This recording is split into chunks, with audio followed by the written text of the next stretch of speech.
नमस्कार, बिहार मिथिला न्यूज में आपका स्वागत है। मैं मनोज और हमारा विश्लेषण 2 यानी विश्लेषण 2। अभी आपने विश्लेषण 1 देखा था जिसमें बहुत सी बातों की हमने समीक्षा की थी, और विश्लेषण 2 भी आपको देखना आवश्यक चाहिए। दरभंगा के 10 विधानसभा में 8 जो है वो एनडीए को जाते दिख रहे हैं, 2 महागठबंधन के पक्ष में जाते दिख रहे हैं। हालांकि इसमें 1 या 2 का उलटफेर संभव है, ये हम भी कह रहे हैं, लेकिन उसका विश्लेषण विधानसभा बार हम अगले शुरू करेंगे। लेकिन अब देखिए, दरभंगा में जिस तरह चुनाव हुए या मधुबनी में जिस तरह वोट प्रतिशत बढ़ी है, उसको लेकर के चर्चा है कि महिला अगर वोट ज्यादा दी है तो कहीं न कहीं सरकार के पक्ष में जाती दिख रही है, ये हम कह रहे हैं। इसलिए कि महिला इससे पहले एग्रेसिव हमने नहीं देखा, इस बार एग्रेसिव महिलाओं को हमने देखा।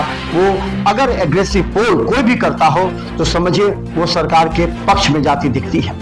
तो 5 से 7%। और देखिए, समय जो चुना गया था ना छठ पर, देखिए कितने भी लोग विरोध कर ले, लेकिन जब पर्व आती है ना उस समय चर्चा होती है, चलो ये बुरा ही है लेकिन है तो हमारा। आप शब्द को जरा गौर कीजिएगा, है तो हमारा मतलब क्या होता है, आप इसको जोड़िए। वोट 2 पक्ष में होता है और होता ही रहेगा, क्योंकि बिहार और खासकर दरभंगा मधुबनी जो भी क्षेत्र हो जातिगत समीकरण पर सिमट जाता है। कितना भी आप कर ले, लेकिन कभी न कभी जातिगत समीकरण पर सिमटता है। 2 आइडियोलॉजी साफ दिखते हैं। एक, बीजेपी को हराने के लिए महागठबंधन के वोट बैंक एक जगह सिमटते हैं, भले हमने कहा था 5 से 7% का बिखराव हो सकता है। दूसरी तरफ महागठबंधन ना जीते, इसलिए एनडीए के वोटों का एकत्रीकरण होता है, एक तरफ जाते हैं, जिसमें 7 से 9% का बिखराव हमने पहले भी देखा था। अब जरा गौर कीजिए, जाले में क्या हुआ। जाले में ऋषि मिश्रा को समय कम मिला। टिकट मिलने के बाद अचानक राजद से कांग्रेस में आने के बाद टिकट मिलने के बाद उन्हें 3-4 दिन तो लग गया उन तमाम कार्यकर्ताओं को समझाने में। जहां जाते थे जो अल्पसंख्यक लोग के समुदाय के लोग, उन्होंने विरोध कर दिया कि आपने उस्मानी को क्या कहा था, गौर कीजिए, सारा पलट कर दिया। लेकिन हम बता दें, चुनाव से 2 दिन पहले पलट गया, जीवेश मिश्रा निशाने पर आ गया, उस्मानी निशाने पर नहीं थे। पहले उस्मानी और ऋषि मिश्रा दोनों एक दूसरे पर आरोप लगाते थे। उस्मानी का पहला जो पूरा सोच था कि जितने भी ऋषि मिश्रा के खिलाफ हम बोलेंगे उतने वोट बैंक जो महागठबंधन की हैं, यानी अल्पसंख्यक समाज का वोट बैंक उस्मानी में शिफ्ट हो जाएगा। लेकिन चुनाव से 2 दिन पहले क्या हुआ, लोगों ने क्या किया, चलो जो भी हो, बीजेपी को हराने के लिए वोट को एकत्रित करना जरूरी है, इसलिए ऋषि मिश्रा के पक्ष में लोग वोट डालते। ये आप देखिए कई जगह, आप दरभंगा शहरी विधानसभा ले ली, क्या हुआ, 3 दिन पहले 9 पर जितने अल्पसंख्यक समाज के लोग थे संजय सरावगी को हराने के लिए एकत्रित हुए कि नहीं हुए। हम मानते हैं कि 2-3%, 4% वोट का बिखराव हुआ, लेकिन एकत्रीकरण हुए ना, 9 को तो दिए ना। अब चले जाए गौरापुरा, वहां क्या हुआ, वहां पहले से अफजल अली थे, अफजल अली के पक्ष में लोग जमे थे, बाद में मुकेश सहनी ने सपोर्ट कर दिया और सुजीत सिंह को हराने के लिए जो महागठबंधन के वोटर थे, अल्पसंख्यक वोटर, वो अफजल अली पर एकत्रित हो गए। आप ले लीजिए, तो ये तमाम जगहों का जो विश्लेषण करेंगे ना, तो बीजेपी को हराने के लिए या एनडीए को हराने के लिए महागठबंधन के वोटर एकत्रित हुए, और महागठबंधन का उम्मीदवार जीत ना जाए इसलिए बीजेपी के वोटर एकत्रित हुए। ये विश्लेषण साफ दिखता कई विधानसभा में नजर आया। चाहे आप हायाघाट देख लीजिए, चाहे आप बेनीपुर देख लीजिए, ग्रामीण देख लीजिए, बहादुरपुर ही देख लीजिए, ये तमाम बातों को जो हम जिक्र कर रहे हैं उसमें ये बात स्पष्ट हमें समीक्षा में या लोगों के बीच अंदर जाने पर मिली। हमने अपना घंटों समय बर्बाद किया। आप ये मत समझिए कि हमने जो खर्च करके मई से ही, उस समय तो चुनाव का कुछ नहीं था, कोई तिथि भी घोषित नहीं थी, लेकिन मई जून से ही हम जनता के बीच जाते रहे हैं, उनसे संवाद करते रहे हैं, क्योंकि हम जानना चाहते थे कि आखिर इस बार मुद्दा क्या रहेगा, इस बार वोट प्रतिशत क्या रहेगा, इस बार के वोटरों का सोच क्या होगा। चलिए हम और आगे हम बता दें। दूसरे विश्लेषण में हम जो बताएंगे, देखिए टिकट बंटवारे जो वोट बैंक इस बार हुआ, वो कहां कहां क्षति पहुंचा, कहां किसको नुकसान हुआ, वो बता दें। वोट बंटवारे से पहले हम आपको बता दें टिकट के बंटवारे को लेकर के। देखिए टिकट के बंटवारे को लेकर के राजनीतिक दल के अंदर खींचातान चल रही थी। महागठबंधन के अंदर में आपको याद कीजिए 16 तारीख को मुकेश सहनी को 3-3 सीट मिल गई अचानक। जब राहुल गांधी ने इंटरफेयर किया तो 3 सीटें मिल गई, टाउन दरभंगा शहर, गौराबोराम और कुशेश्वर स्थान उसके अंदर में थी। और बताइए 17 तारीख को सुबह में हायाघाट सीपीएम, बहादुरपुर भोला यादव, याद कीजिए, जाले उस्मानी का छिट करके कांग्रेस से ऋषि मिश्रा। आपको हम बता दें कि बेनीपुर में मुकेश चौधरी की चर्चा थी, उसके अलावा और भी चर्चा थी। दरभंगा शहरी विधानसभा में आप देख लीजिए कितने लोग के नाम थे, वहां किनको मिल गया, मुकेश सहनी को मिल गया, राकेश नायक तैयार बैठे हुए थे, ओम प्रकाश खेड़िया तैयार बैठे हुए थे। इन तमाम को देख लीजिए। टिकट बंटवारे में कितनी परेशानी हुई महागठबंधन के अंदर, आपको ग्रामीण में देख लीजिए। हालांकि ग्रामीण में महागठबंधन तो पहले से तय था। तो आप देख लीजिए अलीनगर में अब्दुल बारी सिद्दीकी का चुनाव लड़ना तय था। वो बोल रहे थे, कोई भी जाता था, अब्दुल बारी सिद्दीकी कहते थे हम चुनाव लड़ेंगे। बाद में ये हुआ कि अब्दुल बारी सिद्दीकी लेंगे, उनके पुत्र लेंगे, लेकिन एक तबका था जो कह रहा था नहीं, विनोद मिश्रा ही चुनाव लड़ेंगे, तो विनोद मिश्रा चुनाव लड़े। तो ये तमाम का देख लीजिए, आपको देख लीजिए गौराबोराम भी वही हाल। तो ये जो वोट के टिकट का बंटवारा का जो हुआ वो राजनीतिक दल अंतिम समय में लिए, जिससे प्रत्याशियों को समय कम मिला। वो अपने आपसी जो प्रतिद्वंदी थे उनको समझा नहीं पाए। आप हाईघाट में देख लीजिए, कुमार गौरव को टिकट के लिए आगे थे, नहीं मिला, उन्होंने इस्तीफा देकर बीजेपी ज्वाइन कर लिया। आप देख लीजिए जगन्नाथ सिंह, वो टिकट के दावेदार थे, उनको टिकट नहीं मिला तो वो तेज प्रताप यादव के चुनाव से हो गए। चिंटू सिंह निर्दलीय खड़े हो गए। तो इस तरह तमाम जो वोटर जो प्रतिद्वंदी थे महागठबंधन के, उन्होंने अलग अलग रास्ता अपनाया, जिससे वोट बैंक प्रभावित हुए। लेकिन फिर क्या हुआ, अंत में वोट सिमटता चला गया, क्योंकि तेजस्वी यादव या फिर नीतीश कुमार या मोदी पर ही वोट सिमटा। तो टिकट बंटवारे में दोनों में जो स्थिति थी वो काफी नाजुक थी, जिस वजह से इस बार प्रत्याशियों को कम समय मिला नहीं। 17 तारीख अंतिम नामांकन की तिथि थी। 17 तारीख को इतने लोगों ने 16 या 17 को नामांकन किया। उसके बाद 13 दिन के अंदर उनको पूरे, पहले तो 3-4 दिन अपने पार्टी के अंदर जो बागी थे उनको समझाने में लगा, बागी को बिठाने में लगे।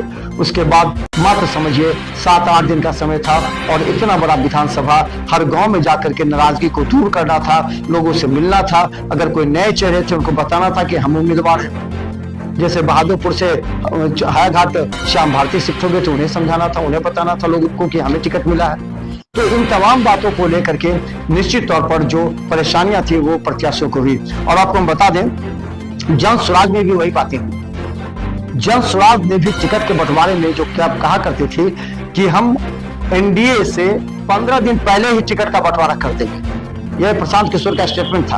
हालांकि वो खुद नहीं लड़े, जिससे 50% उनके वोटर उसी समय डेड हो गए, यानी उसी समय बदलाव आ गया। 50% वोट होने का प्रशांत किशोर ने ये कदम आत्मघाती किया।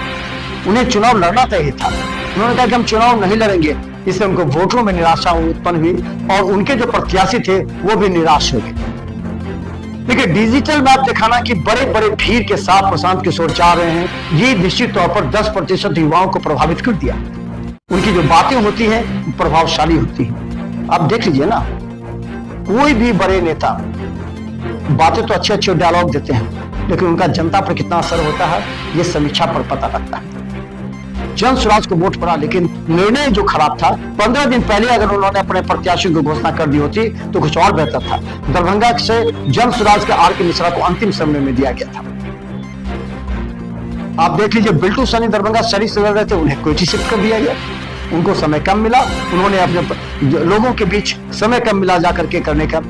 हालांकि आपको बता दें कि ग्रामीण से शोएब अहमद खान थे, लेकिन अंतिम में उनका टिकट कट रहा था, किसी और को मिल रहा था।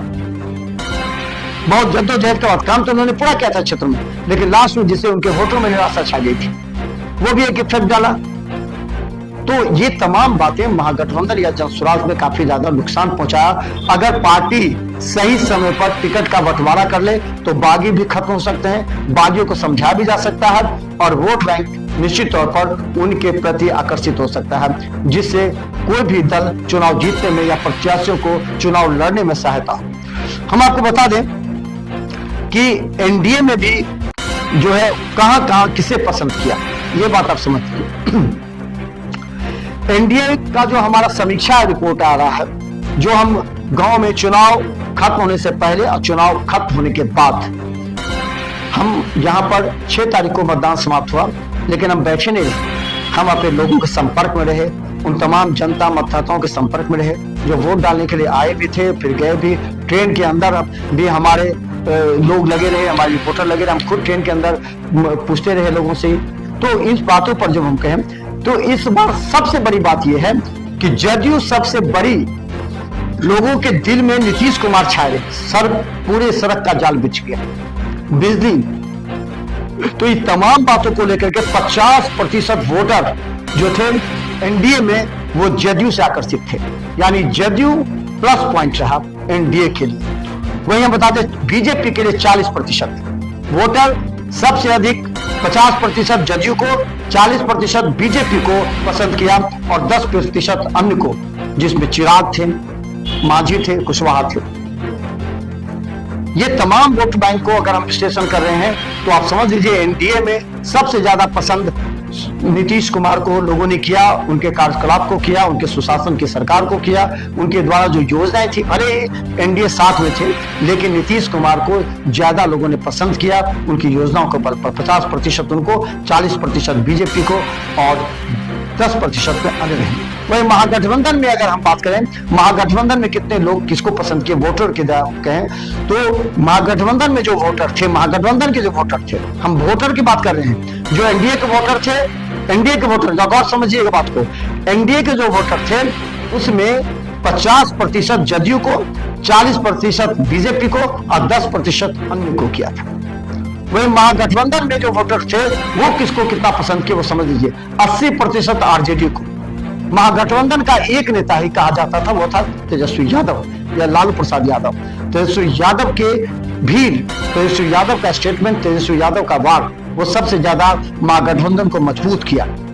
युवा नेता हो, तेजस्वी की बातें पसंद आई लोगों को, इस बार तेजस्वी की सरकार बनाने के लोग एक्टिव हुए। तो महागठबंधन का जो वोट बैंक था उसमें 80% वोटर तेजस्वी यादव को पसंद कर रहे थे और किए, और उसी के नाम पर वोट पे। अगर सही पूछिए, आज महागठबंधन जो कह रहा है कि हमें इतने प्रतिशत वोट आया या इतनी सीट आ रही है, तो उसमें तेजस्वी यादव सबसे बड़े मुख्य कारण है, यानी तेजस्वी यादव के कारण 80% वोट उनको पड़े, चाहे वो आपको अल्पसंख्यक का हो या फिर हिंदू समाज के ही कुछ अलग वोटर, चाहे एमवाई हो, दलित हो, अलग अलग जाति के भी वोट तेजस्वी यादव को पड़े, चाहे आपको सवर्ण वोट की होना हो, उसमें से भी तेजस्वी यादव को वोट पड़े हैं, इस बात से इनकार नहीं किया सकता। कांग्रेस को 10% वोट पड़े, कांग्रेस का 10% वोट वो इसलिए भी अधिक पड़ा, आप ये मत समझिए कि 10% देकर के हमने कम नहीं किया, हमने अधिक किया है। इसलिए किया है कि राहुल गांधी का जब बिहार में दौरा हुआ, वोट अधिकार यात्रा निकला, उसमें कांग्रेस के प्रति वोटरों का रुझान बढ़ा और 10%, नहीं तो 90% तेजस्वी यादव को दे रहे थे, 10% राहुल गांधी को मिला। यानी कांग्रेस जो डेड हो रही थी, पूरे राजद के बैसाखी के सहारे थी, उसको इजाफा हुआ 10%।